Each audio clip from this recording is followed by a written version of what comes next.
राम राम शेतकरी मित्रांनो, मी रब्बी पिकांमध्ये हरभरा आणि मक्का घेत राहतो आणि या पिकांना आपल्याकडे पाणी उपलब्ध आहे, त्यात काही प्रॉब्लेम नाही आहे. पण लाईट वेळोवेळी टाईमावर राहत नाही किंवा लाईटचा भरपूर प्रॉब्लेम येत राहतो. तर त्यामुळे आपल्या पिकांना पाणी हे दरवर्षीचा अनुभव या मागं पुढं होत राहतं. तर शेतकरी मित्रांनो, उत्पन्नावर मोठी म्हणजे कमी होऊन जातं त्याच्यामुळे. त्यामुळे आपण केव्हाही बेड पद्धतीवर मक्का असो हरभरा लागवड करत असतो. आता बेड का पाडावे हे सर्वात महत्त्वाचे. तर शेतकरी मित्रांनो, बेड म्हणजे आपण जे मशागत केलेली असते त्याच्यानंतर आपण जे ट्रॅक्टरच्या साहाय्याने पाडून घेतलेले असतात. आता हे जो चारी असते फवारणी करताना या नळी ड्रीप एखाद्या वेळेला वाकडी तिकडे झाली ती सरळ करताना आपण या चारीमध्ये चालत असतो. बेडवर आपण केव्हाही कधीच पाय ठेवत नाही, मीच नाही असं कोणीच पाय ठेवत नाही. आणि ज्या वेळेला पिकांच्या मुळ्या या लहान अवस्थेमध्ये ज्या वेळेला उगण होते त्यावेळेला त्या मुळ्या सरळ आणि खोलपर्यंत जातात. जर का तुमची जमीन भुसभुशीत असेल तर मुळी ही खोलपर्यंत जाते आणि त्याच्यानंतर त्या मुळ्या चालूच असतात. आणि प्लेन जागेवर कधी लागवड केली तर ती समजा खालती कडक असेल तर मूळ वाकडे तिकडे होते आणि त्याच्यामुळे पिकं हे पाहिजे तसे रूख करत नाहीत. बेडवर असेल तर तुमच्या पिकं केव्हाही रूख करतील. दुसरी गोष्ट, आपण याच्यामध्ये डिस्टर्ब करत नसल्यामुळे हवा खेळती राहते. आणि कधी बघितलं असेल तुम्ही छिद्रे हे सर्व काही आपल्याला मोकळ्या पद्धतीनं दिसत असाल. तर शेतकरी मित्रांनो, अजून दुसरी गोष्ट, ज्या वेळेला आपण समजाल पाणी दिल्यानंतर समजा आपण 2-4 दिवस लेट बी झाले, बेड असल्यामुळे ओलावा धरून ठेवतं. वापसा कंडिशन व्हायला सुद्धा हे लवकर करतं. कारण का जास्त प्रमाणात पाणी दिलं गेलं तर समजा या बघा इथे ओलावा येऊन गेलेला असतो. आणि शेतकरी मित्रांनो बघा, याच्या मुळ्या आता आपण तर काही पाहिलं नव्हतं, आता युगाई कोरण्याचा टाईम आला म्हणून देहा मक्काच्या मुळ्या इथपर्यंत आलेल्या आहेत बघा.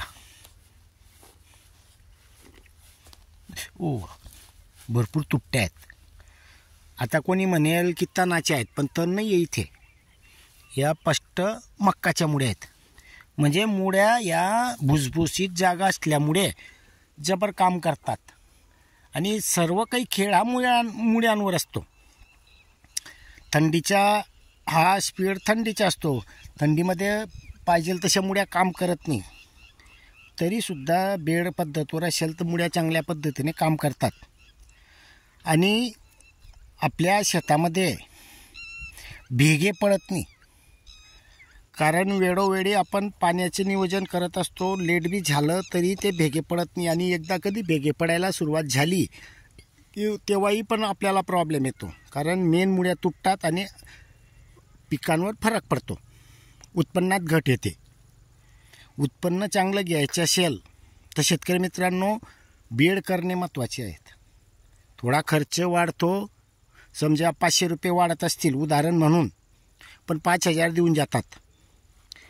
अनुभव घेण्यासाठी लागल्यास आपण थोड्या क्षेत्रावर करून प्रयोग करायला अडचण नाही राहत.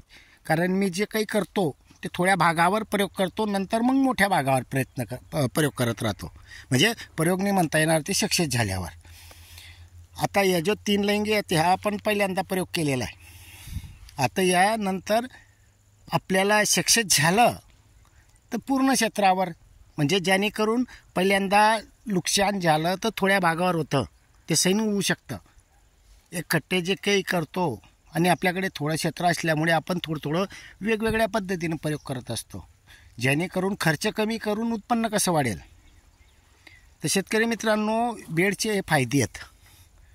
आणि बेडमुळे आपल्याला पाण्याचा ताण सहन होतो. ठिबकमधून जे काही अन्नद्रव्य देतो आपण ते मुळ्यांपर्यंत जातच. त्याच्यामुळे आपल्याला उत्पन्नात वाढ होते.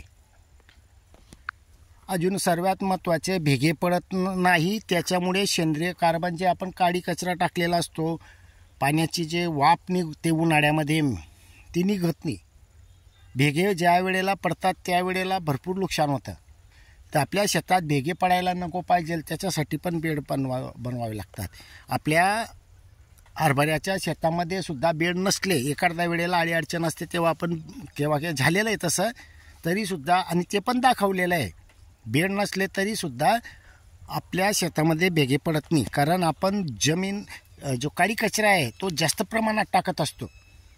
सगळ्यात शेती म्हटलं तर काडी कचरा सर्वात महत्त्वाचा अन्नद्रव्य देणारं पिकांना काडी कचरा आहे. कारण काडी कचरा असेल तर जीवाणूंची संख्या वाढेल, आणि जीवाणूंची संख्या वाढली की ऑटोमॅटिक तुमचं उत्पन्न वाढतं आहे.